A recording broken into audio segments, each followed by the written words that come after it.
Нерюнгринские дорожники приступили к ремонту дорог. В этом году планируется выполнить большой объем работ. Всего на ремонт дорожного полотна потратят 12 миллионов рублей. Подробнее в материале Лены Соловьевой. С наступлением теплых дней нерюнгринские дорожники приступили к сезону ремонта дорог. В этом году на дорожное полотно будет затрачено 12 миллионов рублей. Аукционы по муниципальным контрактам по ремонту дорожного покрытия в этом году выиграли два подрядчика. Это Ремстройтранс и Дорожник. К работам исполнители приступили, как только позволила погода. За короткий срок дорожники должны выполнить большой объем работ. Также у нас в этом году планируется ремонт автомобильного моста на реке Беркокит.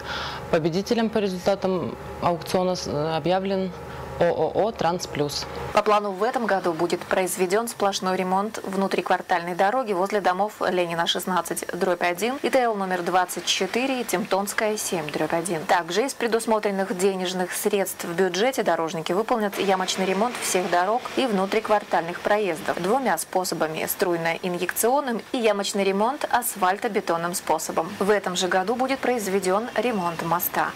И работы продолжатся до конца августа в связи с большим объемом работ. Работы по ремонту моста закончатся в конце июля этого года. И работы по нанесению дорожной разметки также у нас будут в этом году еще.